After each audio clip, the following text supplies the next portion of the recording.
and then I'm scared. Okay, so hello, my name is Sherry Ashley Calderon Moya.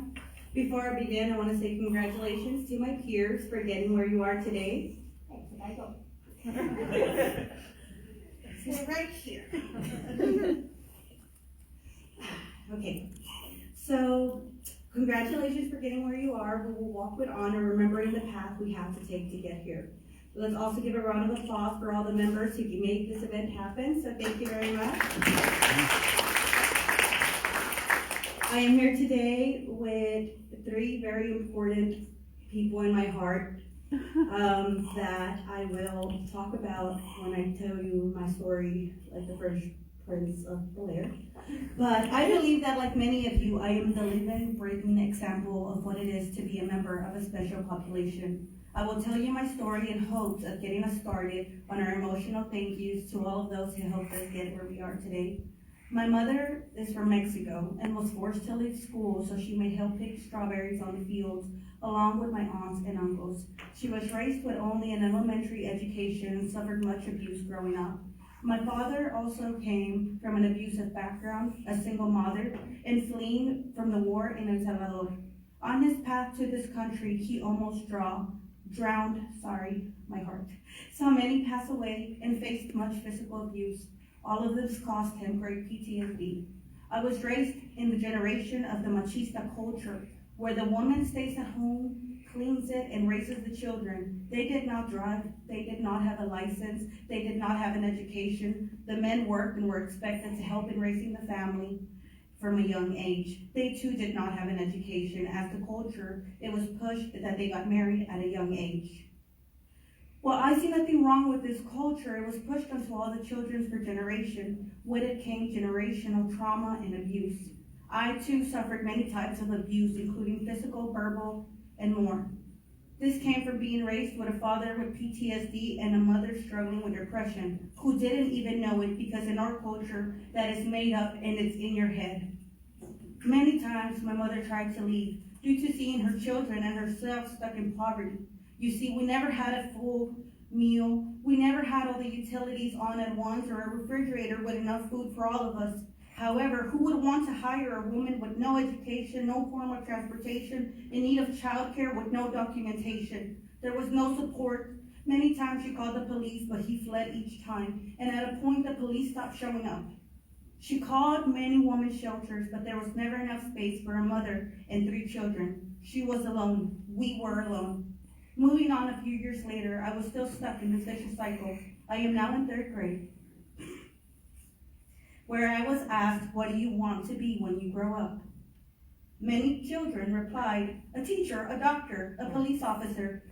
But I replied with no hesitation, I will be at home and I will clean, because that's what the women do. But my teacher looked at me with shock, and she pulled me outside and told me words that would forever change my world. She said, Sherry Ashley.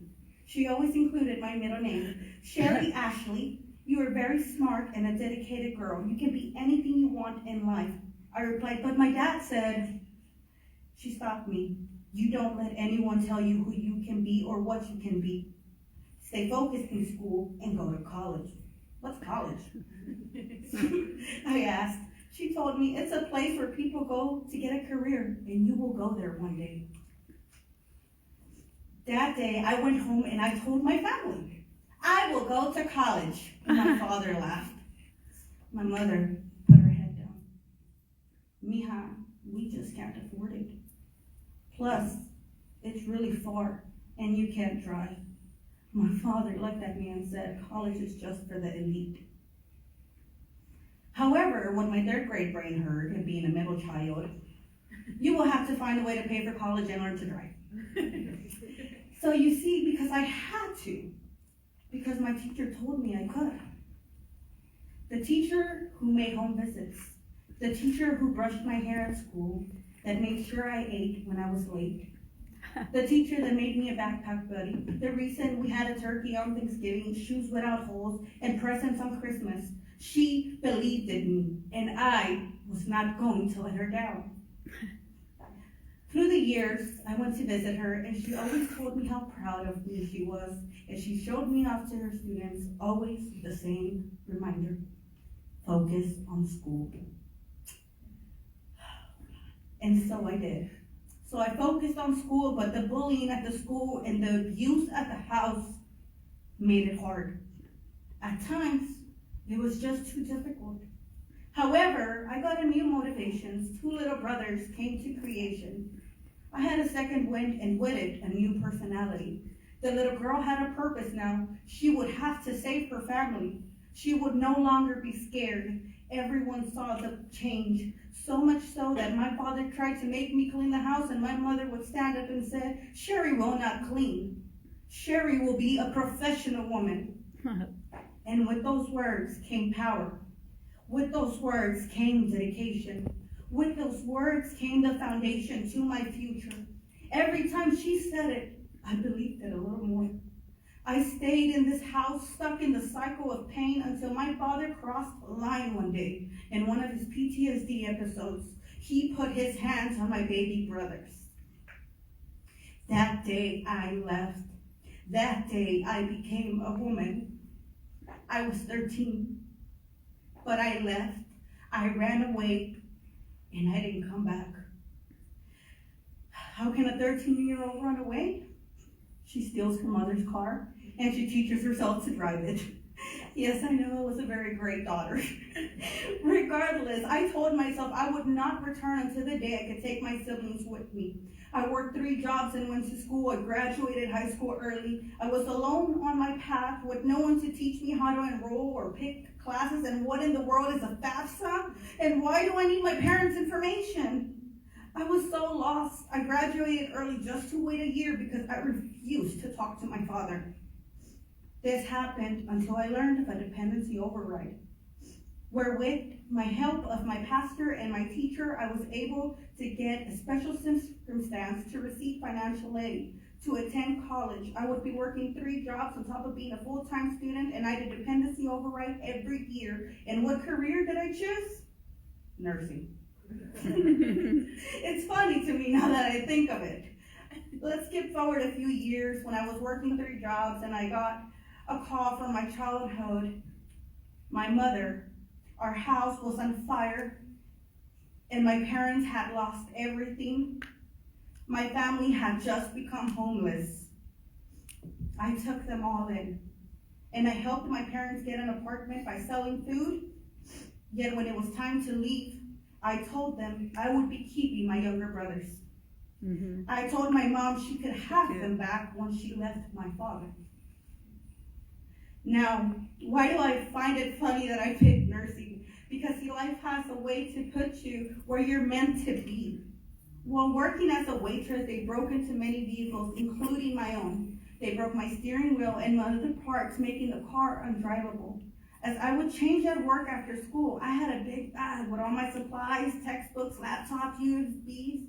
And of course, this was during finals, the semester before graduation. And to put the cherry on top, as a first-generation student with no support, obviously I didn't back any of this information up. So I lost it. With no car, I lost my job. With no car, I could not go to school. And with no school, I was forced to drop all my classes and pay back the financial aid. I lost everything, including my hope. I fell into a 1-year depression, solving my problems with drinking. This is when my mother walked in. She picked me up and all my belongings. She was leaving my father. We're getting an apartment. She had savings and was helping me with a car. She made me drive to the school and fight my case. I fought it and I won. I would not have to pay the money back, but I would have to pick another career as my spot in the medical program had been taken. Funny enough, do you know what career accepted all my credits? Teaching. It's funny, isn't it? I was there because of a teacher, and I was going to become my hero. I would help the students that I was the same way I was helped.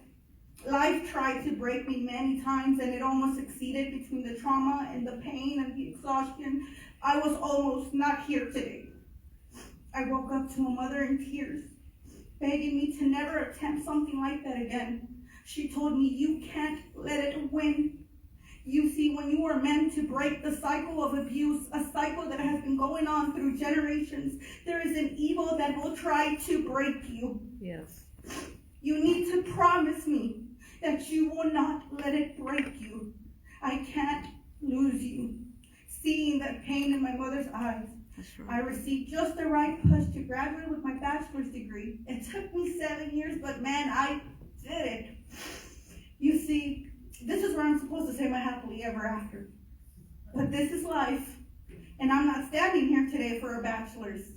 I too believe that this is where my life would be turned around.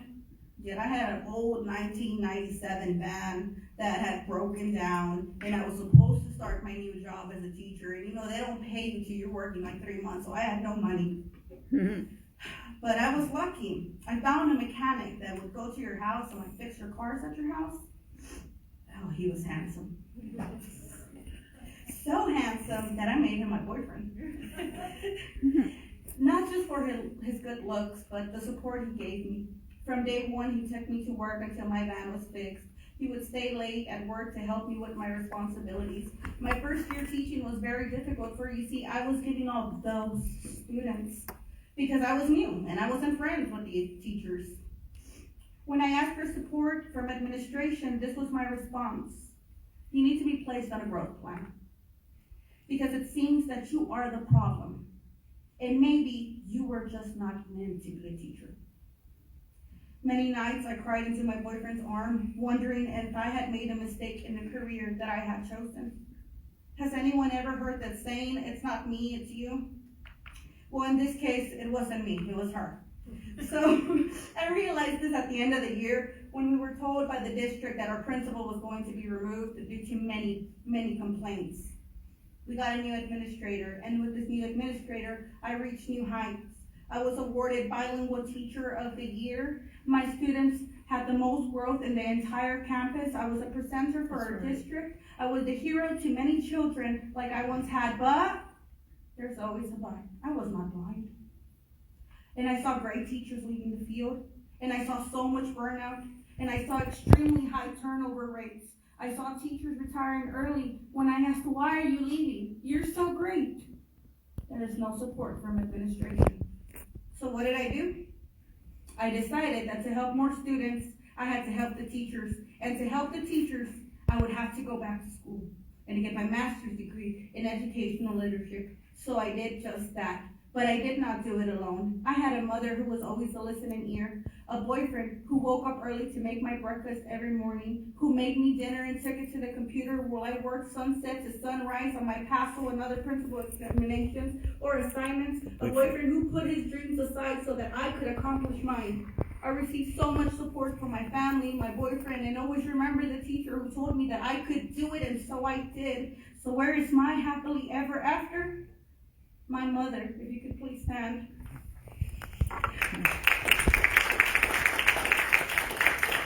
She became a U.S. citizen, divorced my father, and remarried. I did forgive my father because I know that he too was suffering. I attended my beautiful teacher's retirement party, please stand, who is also a UHCL graduate. And that boyfriend? Stand up.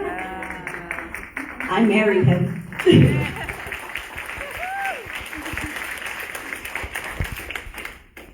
So, I also want to say that I'm so proud that in this fall he will be starting school as well. And he will also be a first-generation student from his family.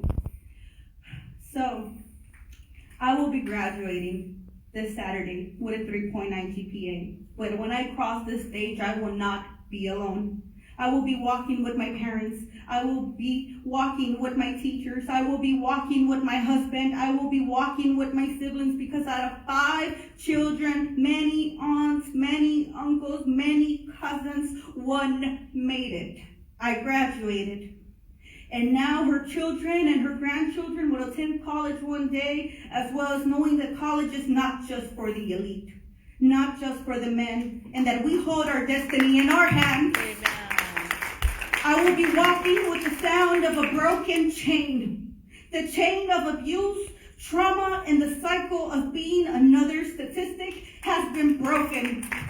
Because as my mother said, Sherry is a professional woman. Yeah. Together with the help of all those who love me, I will graduate as a Master of Education, a member of the Council of Women School Executives, the National Society of Leadership and Success. So please help me thank my loved ones with a round of applause for not letting me give up on my dreams, even when I have done so myself. Thank you for listening to my story. I hope this motivates you all to come up here and give thanks to those who helped you reach your achievements. Congratulations for all your achievement. I am proud of us all. This is only the beginning of our beautiful stories. And I thought I told this thing to stop. Thank you very much.